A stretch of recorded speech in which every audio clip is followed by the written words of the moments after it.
All right, guys, so let's see if I can manage this camera here a little bit better.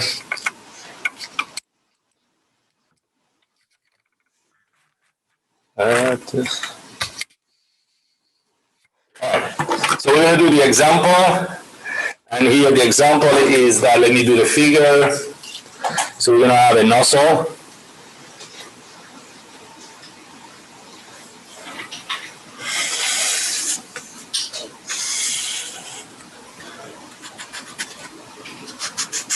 All right, and here we know there is steam that enters the nozzle, so it's steam.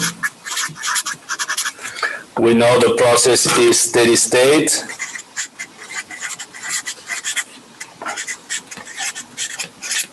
Okay, we know the initial pressure P1 is equal to 140 psi, so LB inch square. T1 is 600 degrees Fahrenheit, and that the velocity going inside the nozzle is 100 feet per second. The pressure and the temperature at the exit are P2 equal to 40 LB inch square, and T2 350 degrees Fahrenheit. There is no significant heat transfer, so that means that Q is equal to 0.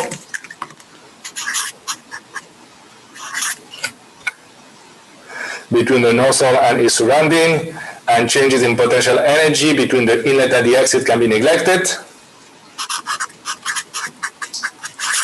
So we need to determine the nozzle, the nozzle efficiency.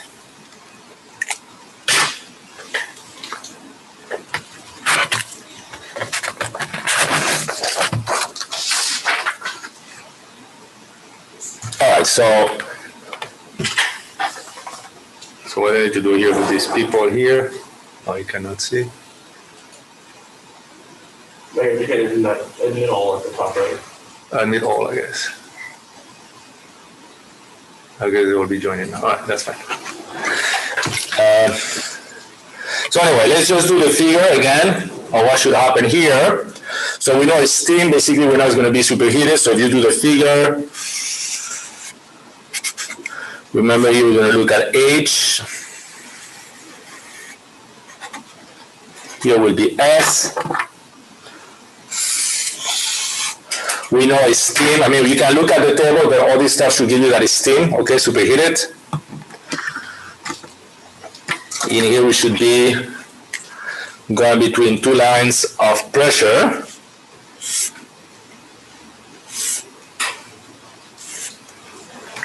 Okay, so let's say, so P1 should be higher, so let's say this is P1, this will be P2, and so let's say we'll be at, if this is 1, and we assume is isentropic, we'll go from here to here, it will be the point to S, S1 equal S2. And then if we know is not isentropic, there is some losses, what should happen to the entropy? Should increase, no? So we should be somewhere on this line. Let's say we are here, will be 0.2. So let's say this will be the no isentropic.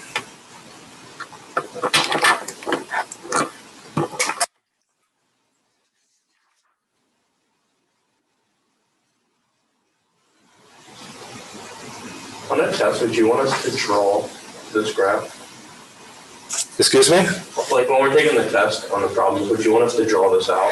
I mean, like I always say, what's important to me is that you show me you understand the material. Okay. So, and I'm not gonna lie to you, I like figures. because I think a figure, or like they say, a picture is worth 10,000 words, no? All right? So if you do the figure, it shows me that you understand what you're doing. So basically, the efficiency of the nozzle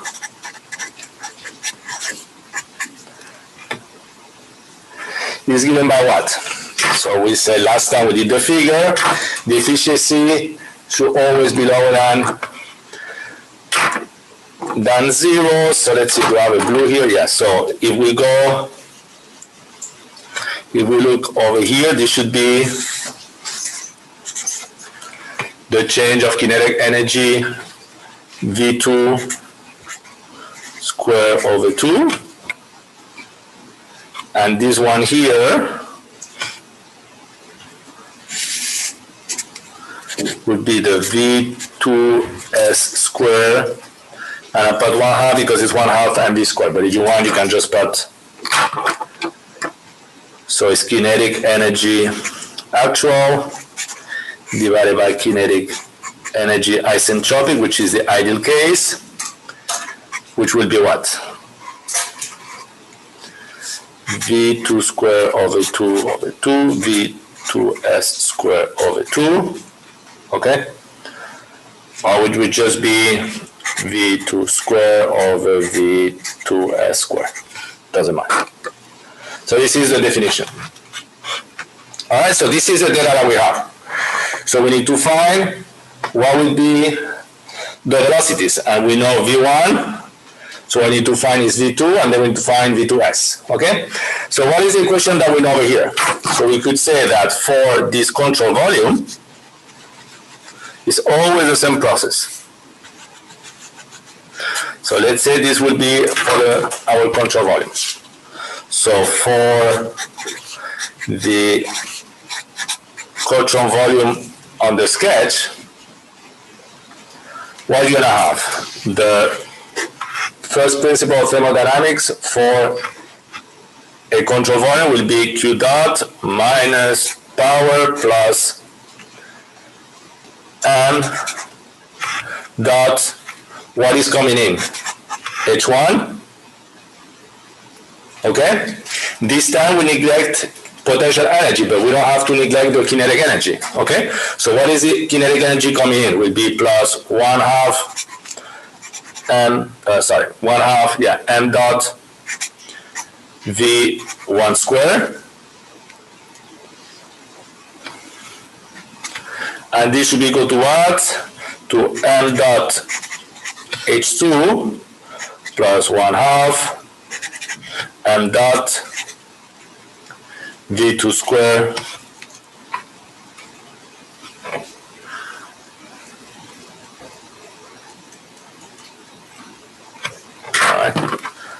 So maybe let's give names to the equation. Let's say this will be equation 1.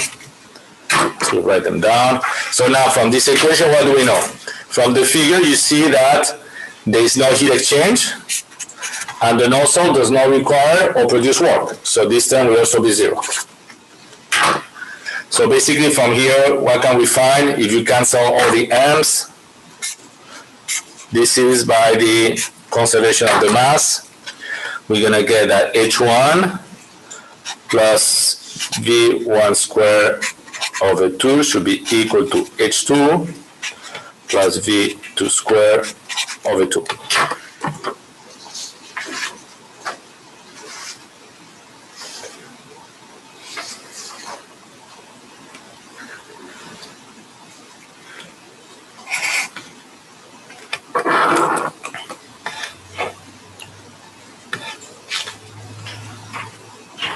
Okay, so let me just say here that we don't have to rewrite it. That will be equation 2. So now, we know V1 over here. We can find H1 from the properties. Now we know 2 properties. And we also find H2 because we know 2 properties over here. Correct? So really the only unknown over here will be V2. Okay?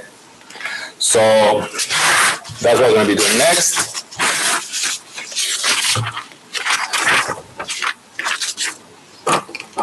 So 109.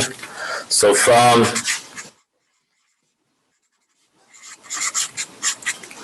equation 2,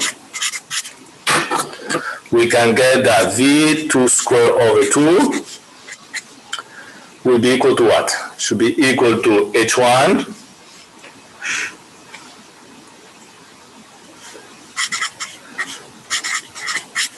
minus H2 plus V1 squared over 2.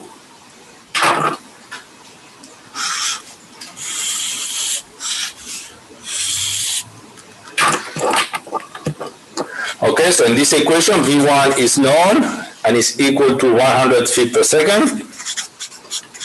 But we need to find H1 and H2. Okay? All right, so let's find H1. So for that, we need to go to the tables. So this is English units. So let's see.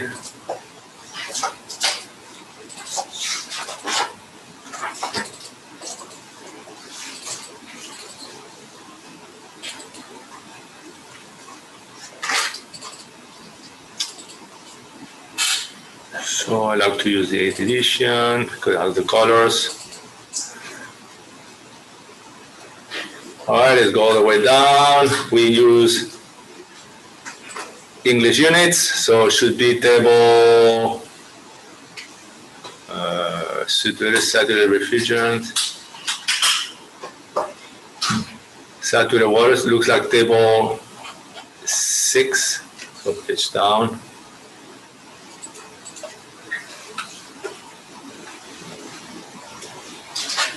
That's it, we're here. Now page 4E. So is it here? Should be this one, no? So it should be this one, sorry, table property of compressed liquid, no. Superheated, saturated, no. I think it's table 4. Table 4, I'll pass it, no? Yeah. So table, that's probably you're right. Yeah, that's probably all these ones here. So from table A4E, property of superheated water vapor. So right from table A4E at what? What do we know? At P equal 140 and T equal to 600. So let's see, we have these values on this table, 140. So 140 and 600 would be over here, no? So we look for H, which should be the before last column. So that should be 1,326.4. So H1 equals 326.4. Okay, that's what I wrote over here. And now we need to go find H2. So H2 probably is going to be exactly the same thing, table A4E. And we know two things, which are what? P equal to 40, T2 equal to 350.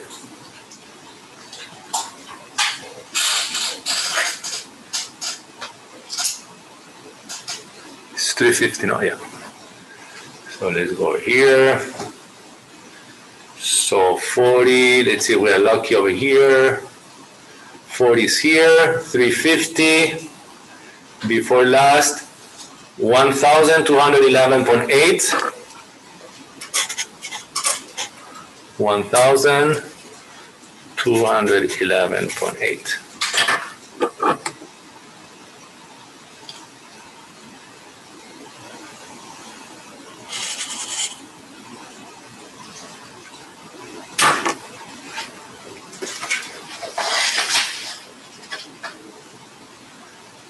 Okay, so now we could go and find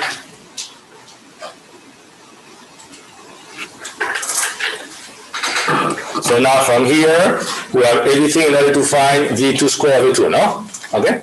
So let's say numerical application. We're gonna have V2 square over 2 will be equal to what? 1,326.4 minus 1,211.8.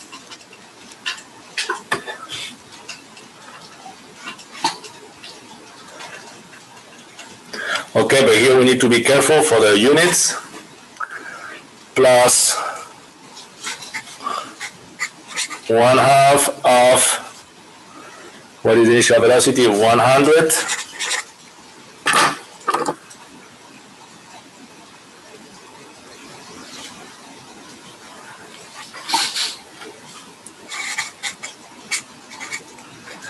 Feet per second.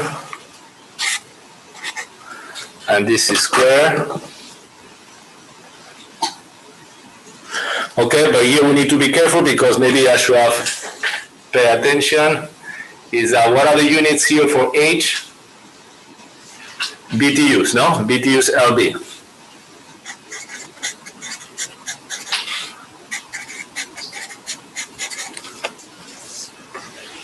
So let's go back over here. So this is BTUs LB. This is feet square, second square. So how do we go from one to the other? All right, so if you look at the page that I gave you with the units, here you have that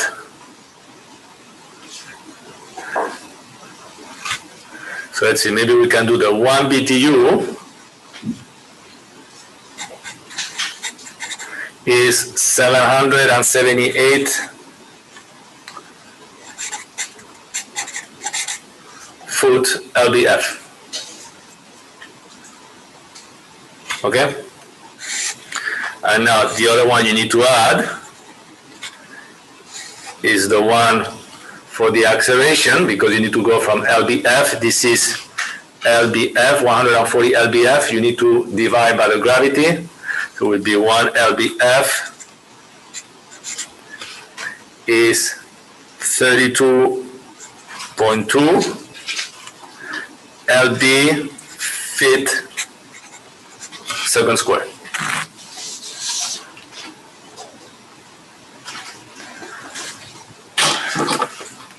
Okay, because this is BTUs LB. You need to transform the units.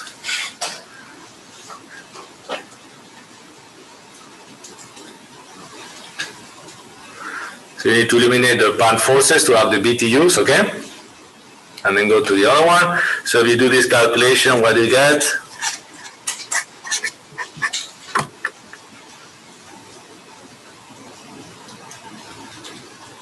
So basically you get about 114.8, which means that basically we found the term on top to find efficiency. Now we kind of need to do the same thing here to find V2S square over V2, and what is the condition we're going to use in order to do that? Is that S1 equal to S2. Okay? So we're going to know two things at 2S. What are we going to know? We're going to know that P2 is 40, and we're going to know that S2 is whatever S1 is, no? Okay? So maybe here what we can do is, let's just do it. I'm not getting 114. I keep getting like 0.2. Okay, but just do the multiplication on your own, okay? Are you getting 0.2 from the... Oh, wait. We're going to do the same thing now to find the V2S, this one, so we're going to use the condition that S1 equals S2, no? Okay? But let's see first what is S1. So maybe we need to do that one as well. Maybe we can use here the same table and just put it on this one. Table A for E and 140 and 600 degree. We can write S1 is actually equal to what? So this is the 140 and 600. So 140 and 600 would be the last column, is equal to 1.7191. 1.7191.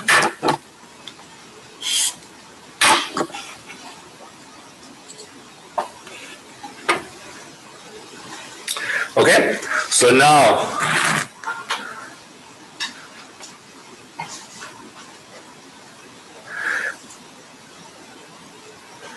all right, so okay.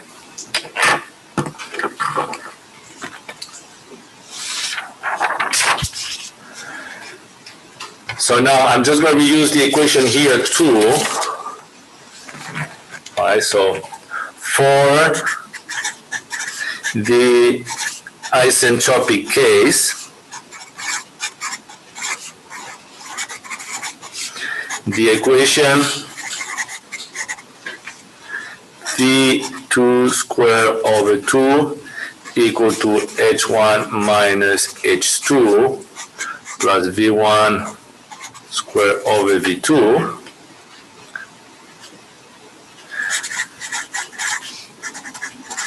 basically will become what? This time for the isentropic case, we'll be looking for the velocity V2s squared over 2.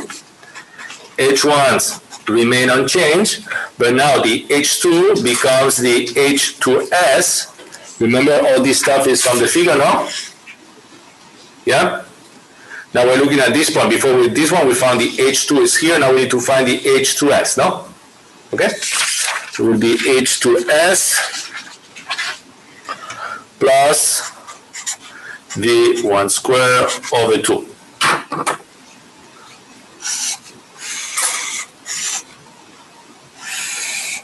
So again, from this equation, we know V1 is equal to 100 feet per second. H1, we already know what it is 1,326.4. The only thing we need to find is what is the H2s.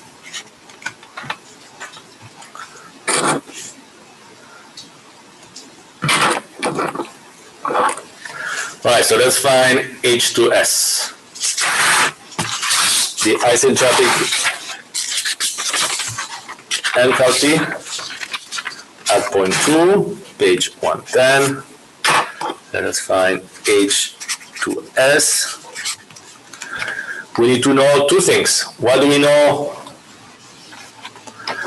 at that point? We know the pressure will be 40, okay? And we know S1 will be equal to S2. So we always need to know two things in order to find. So from table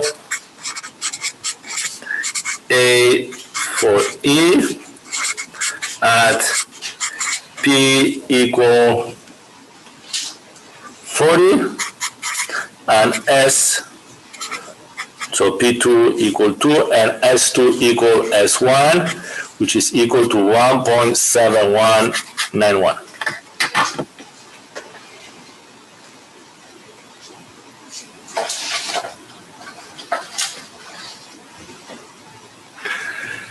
Okay, so that means what? We need to go to the table at 40 here. 40, what is the value we have? 1.7191. So that means we need to interpolate between the values at 300 and 350. Okay, so you want for the last time, let's write it down. So let's say, so at 300, what do we have for H? So at 300, we have H equal to 1,186.8. So it's be H sub A and S sub A. Let me call it will be 1.6993. T equal 350. H sub B will be 1,211.8. S sub B 1.7312.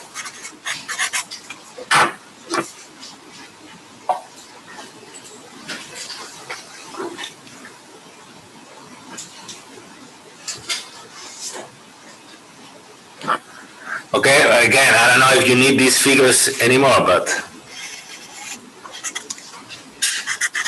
what do you put? What you try to find, you put it on the y-axis. What you have, you put it sorry, what you try to find, you put on the y-axis. What you know, you put on the x-axis. You assume a linear interpolation. So this will be A, this will be B.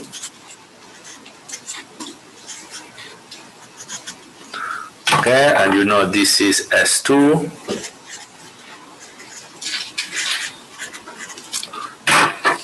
So from the figure you get that H to S will be equal to what?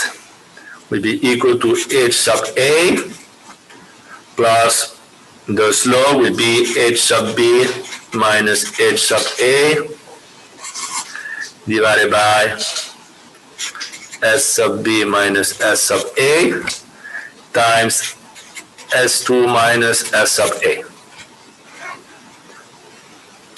So I'll let you do the numerical substitution and you give me the value. Okay, so H2 will be 1202.3. So now again, we can go to this equation, right over here. So let's write down, recalling the equation V2S squared over 2 equal to H1 minus H2S plus V1 squared over 2. We do the calculations. So this will give us H1 is 1326.4 minus H2S 1202.3. Now remember this one, we need to do the units. So this is 1/2 of 100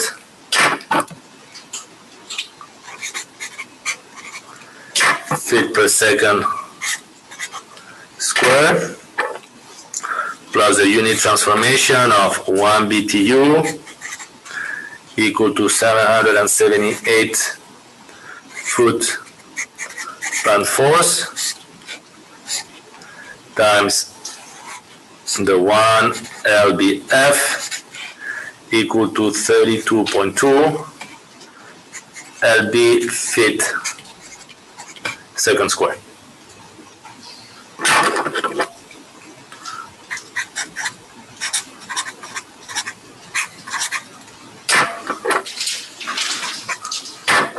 And again, please do the calculation. Recording. All right. So basically now at the end, what do we need to do? So finally, the nozzle efficiency that was given by equation 1 will be equal to V2 squared over 2 divided by V2S squared over 2. We can calculate that, we can find the V2 or the V2 squared. So this will give us what? So we found the top to be equal to 114.8 and the one 124.30.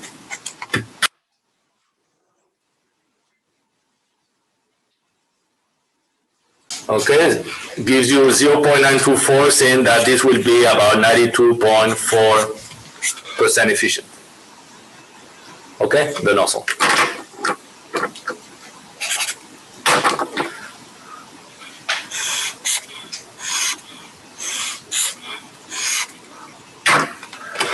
All right, so we did an example for all of them, for the compressor, for the turbine, and now the nozzle. I don't know if I did one for the pump, but maybe not. Okay, so this is an important note over here, is that in textbook, so probably on the online homework,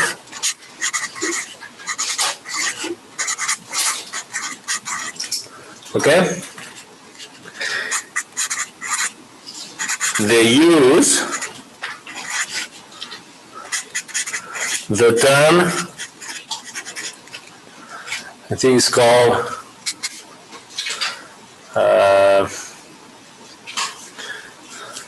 let's check it without making it up.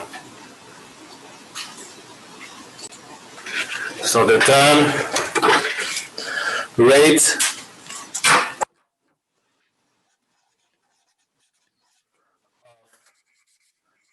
entropy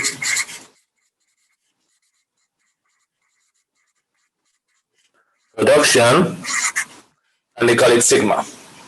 Okay? So that term over here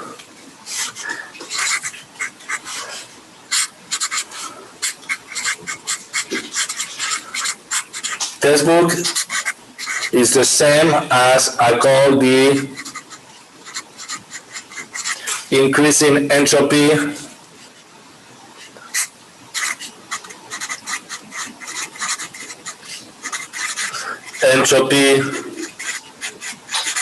of the universe. I mean, is the term of increasing entropy of the whole system, and this will be the one of the classrooms. Okay? So on the textbooks, they're going to ask you to find the rate of entropy production of the system, and they're going to give you the sigma, and it's basically the same thing as finding the increasing entropy of the universe, okay? The delta S. All right? Okay, so now let's do that example here that I think somebody requested, which is problem 467. So let's see what that is. So let's do problem 467. Let's see what that is. So refrigerant 134A flows through a throttle valve in series with a heat exchanger. So let me do the figure I see on the solution. So basically, there's here a valve. All right.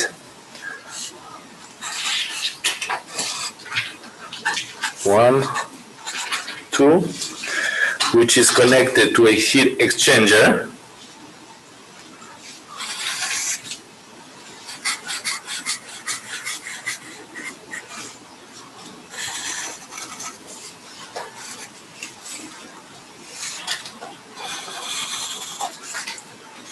This will be 3. So let's see, I'm just looking at the figure. So they say saturated liquid here, saturated liquid. Refrigerant 134A enters at a pressure of 9 bars.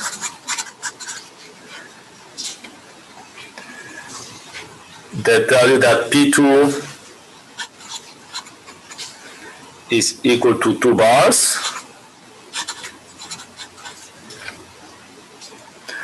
And then on the other side, which I'm going to use a different color, and you know that P3 is equal to P2, and that T3 is equal to 10 degrees Celsius. All right?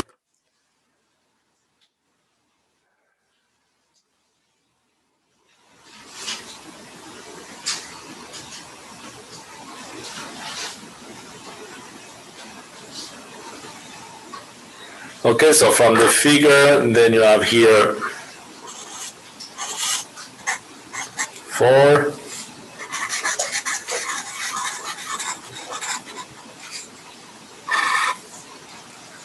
Let's see, I'm gonna run out of space, so let me put the 5 over here. So here this is water, H2O, that enters at T4 equal to 25 degrees Celsius. P4 equals to 1 bar, and the mass flow 4 will be equal to M5 is 2 kilograms per second.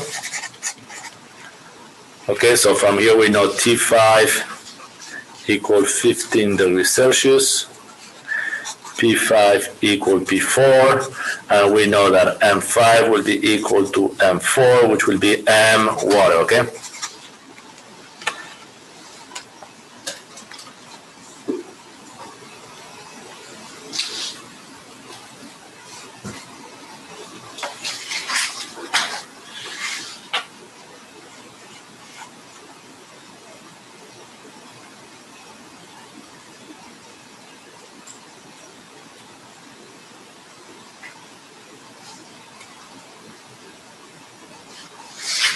So So let's see, what do they ask to find over here? And I can close here the heat exchanger. Okay. I mean, if you want to put it over here, can read it together. Figure 467, I guess the one we just did, provides steady state data for a throttling valve inserted with a heat exchanger. So we know it's steady state. Saturated liquid, refrigerant 134A, enters the valve at a pressure of 9 bars and is throttled to a pressure of 2 bars. Okay? The refrigerant then enters the heat exchanger, exiting at a temperature of 10 degrees with no significant decrease in pressure. All right, so P3 equal P2.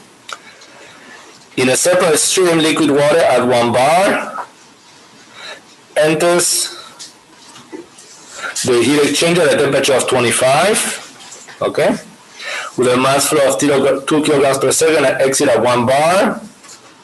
Okay, everything makes sense. As liquid at a temperature of 15. Okay, so it's liquid and liquid. Basically 1 bar, 15, yeah, it's going to be liquid all the time. Straight heat transfer and kinetic and potential energy effects can be ignored, so we can add over here, this is insulated, so you can say Q equal to 0, Q dot equal to 0, change in kinetic energy equal to change in potential energy equal to 0. And we also know that it's steady state, which means that the mass flow is conserved. Okay? Mass flow in equal to mass flow out. So we need to find the temperature in Celsius of the refrigerant at the exit of the valve. So part A basically looks like we need to find T2. But okay, so we need to find T2. And part B, the mass flow rate of the refrigerant. So an M dot refrigerant.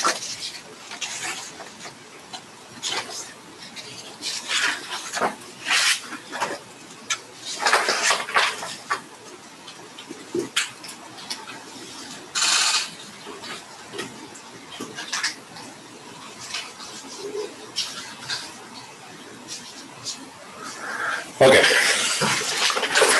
So, well, let's work on this. So part A, we need to find T2.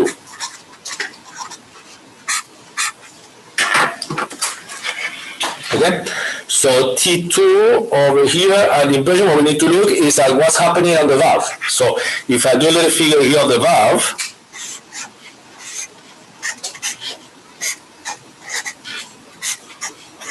oops, 1 and 2.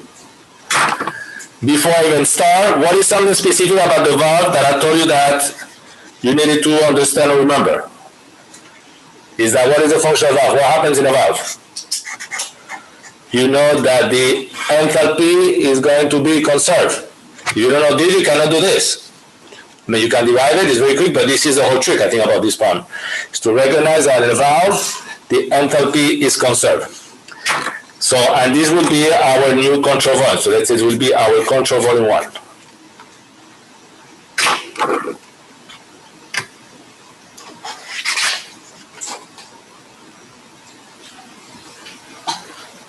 If you want, we can do the proof, okay? Let's do the proof if you want. So for control volume 1, the proof is so easy, that doesn't matter. What would be the equation for the mass flow? Will be Q dot minus work dot minus power plus M mass flow in 1 could be equal to M H2, no? Is it any heat or any work? No. So from here you can see right away that M dot H1 will be equal to M dot H2, which gives you the condition that I told you on top, H1 equal to H2.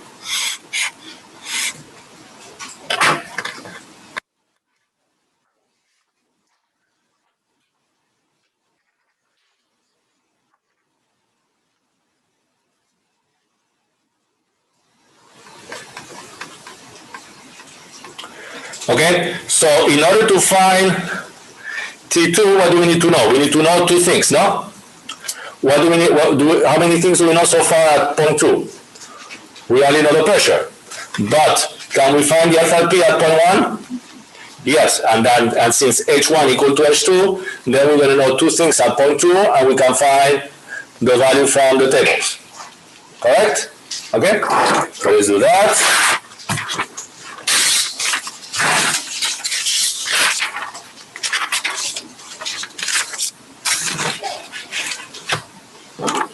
So page 112. So let us find H1 first. We need to know 2 things. We know is saturated liquid and P equals to 9 bars. So I don't know what will be the table, but from table, whatever it is, A whatever, H1 should be equal to what? Should be equal to the H fluid at that pressure, no? Yeah? So I don't know what's the table. So what is the substance? 134A. So let's go to the tables.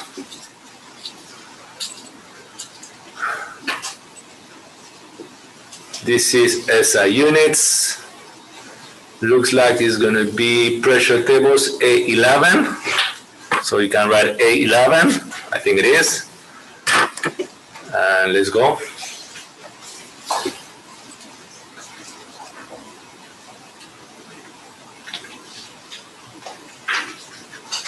Wait, I pass it. A11, A12, A11 at 9. At 9, what do we have? The fluid, H fluid is 99.56.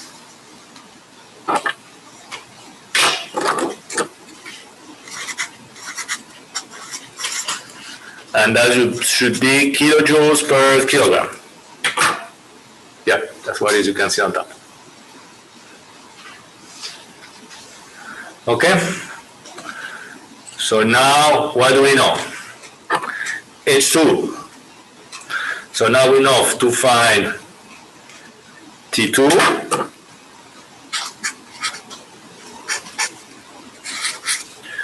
We need to know 2 things.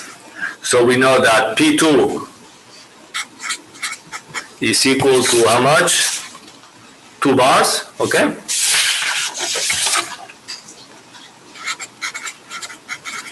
And that H2 will be equal to 99.56.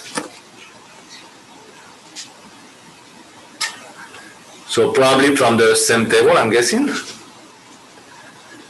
So we know 2 bars.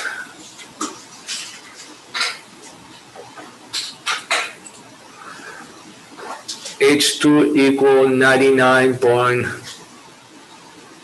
So H fluid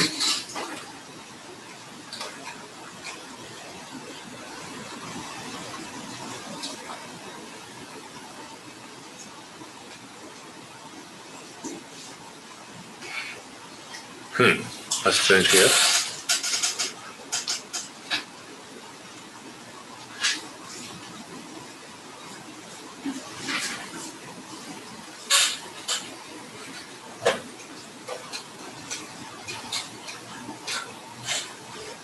Okay, here I see something strange, so let's do a figure, because let's see what's happening here.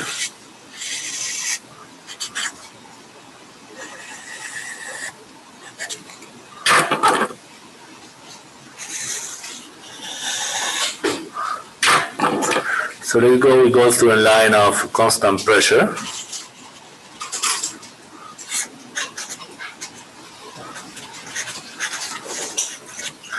P2 equal 2 bars. So from table A11,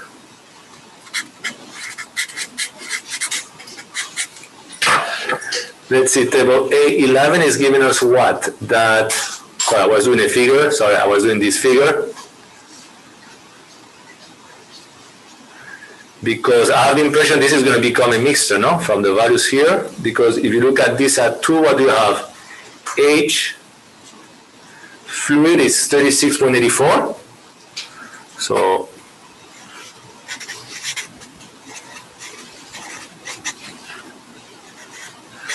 and H gas is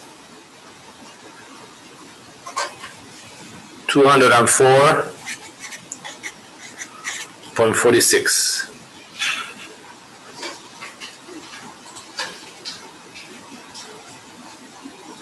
So our H2 over here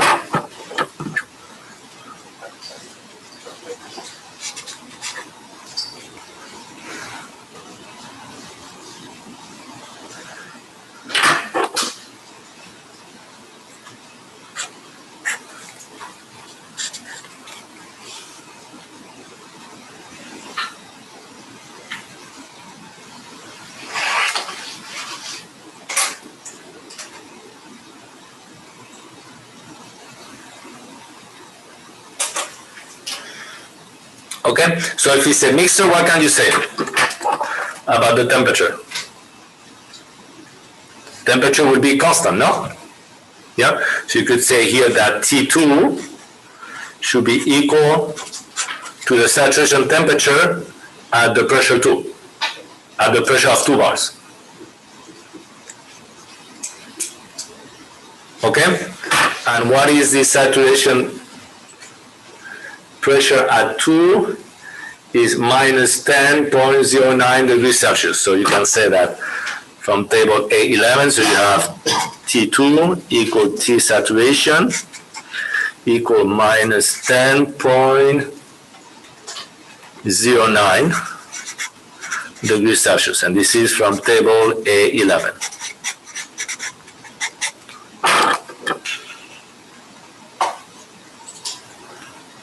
Okay, do you see the way I found it?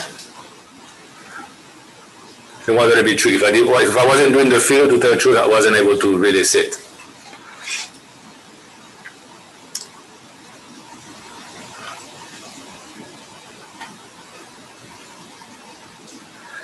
Okay, so we did the first part. All right over here. Now, part B, we need to solve for the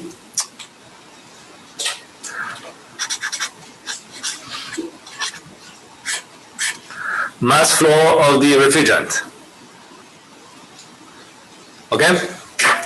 So over here, I know I'm picky about this, but because this is where you lose a lot of points, believe it or not. Okay? I'm going to redo the figure very quick. Not a very good figure, but just redo the figure very quick.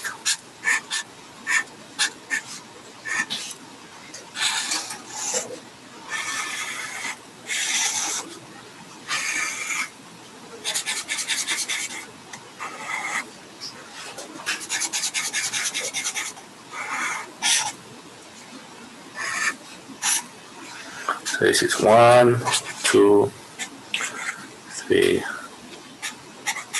4, and 5. This is the mass of water. This is the mass of refrigerant. Okay, so why is the figure over here important? It's because every time you write down the first principle of thermodynamics for a control volume, you need to specify what is the control volume. So in this case, what would be the control volume? The heat exchanger. So they don't mix. So for this control volume, because the equations is like statics, you need to do a figure, and the equations come from the figures, no? Okay? So for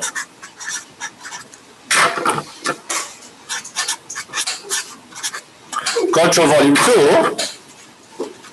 what will be the equation? Will be Q dot minus power, now plus what? Plus mass flow of what is coming through 2? Refrigerant times H2. What else is going in? Water in H4. Okay? We can neglect kinetic and potential energy. What is coming out? Refrigerant in H3 and water in H5.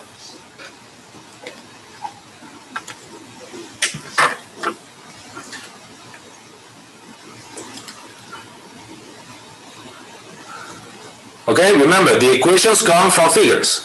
I want to see a figure every time by one equation. Okay? So over here, is there any heat exchange? No, so this is zero. Does the heat exchanger produce or requires power? No, and it's not on the figure either, no? Okay? So basically here, what do we need to solve for? We need to solve for m sub r. So from that equation, if we do a couple of lines of algebra, we're going to get m sub r times H2 minus H3 will be equal to m dot water of H5 minus H4. So basically, we're going to get that the mass flow of the refrigerant is equal to the mass flow of the water times H5 minus H4 divided by H2 minus H3.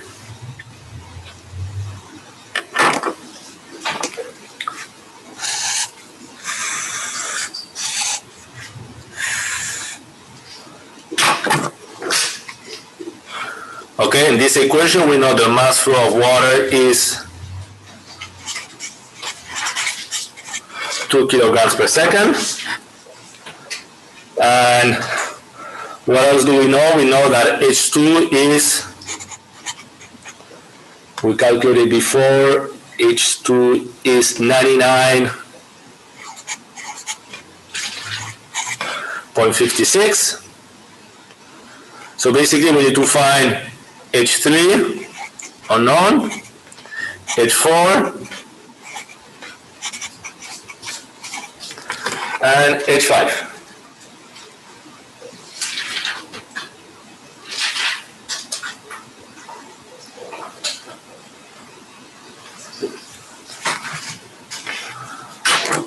Okay?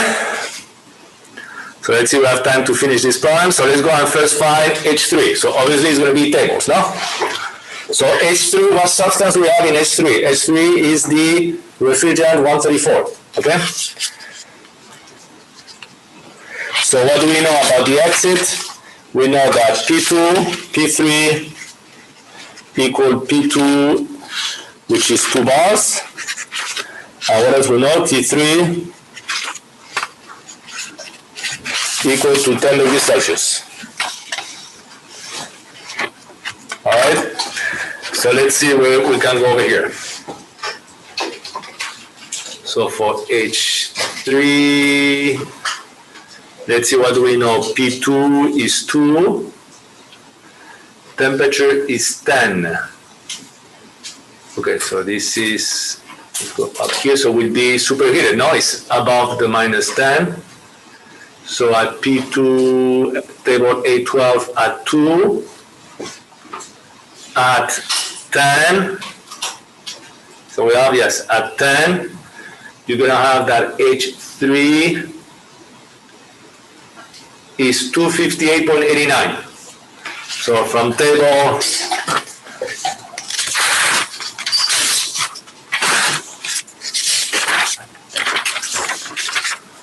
so H3 table A12 at P equal 2 and T equal 10, you get H3 equal to 258.89.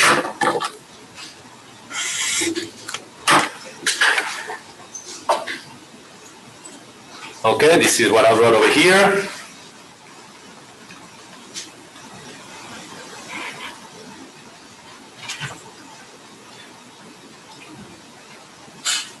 All right, now let's see, we need to find now, oops, so what am I doing here?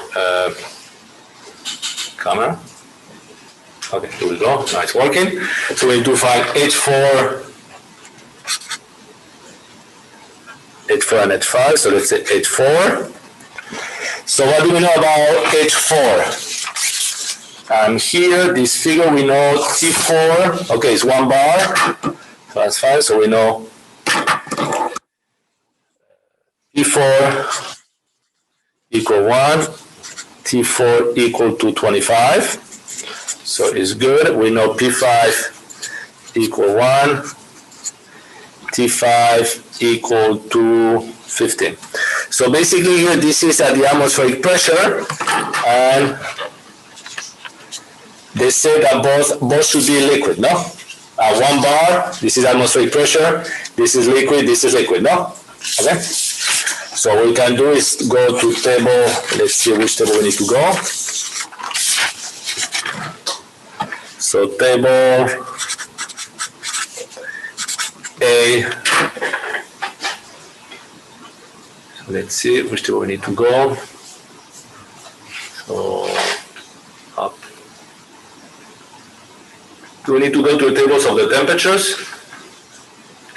So table A2, yeah, table A2. So table A2, first one, we're going to look at T equal, what is T4? T4 equal to 25 degrees Celsius. H4 is approximately equal to the H fluid. So 25 here. Let's see what are the values on top. 25. H4 we know is fluid, so it should be approximately equal to 104.89. 104.89. And for H5, you do exactly the same thing from table A2 at T5 equal to 15 degrees Celsius. You're going to find that H5 approximately equal to H fluid. We should be right here, 2,396. No, 15. No, I'm looking at the U. Sorry, the H fluid would be 62.99.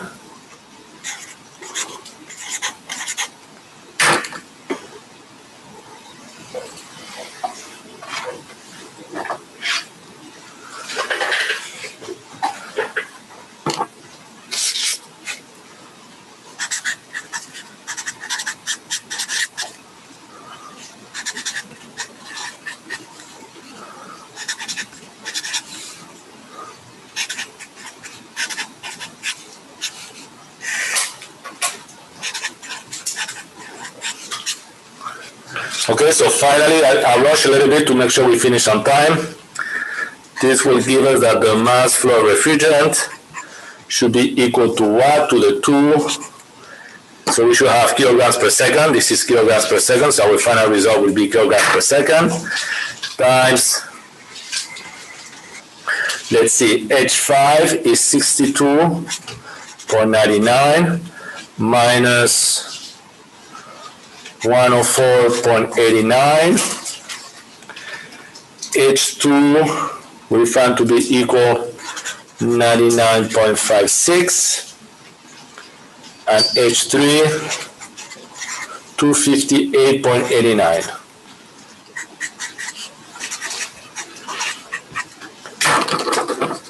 So please do the calculation.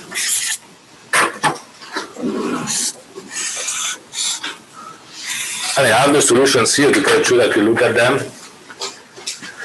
But please do it. If we didn't do anything wrong, this should give you 0.526. Is that what you get? Yes.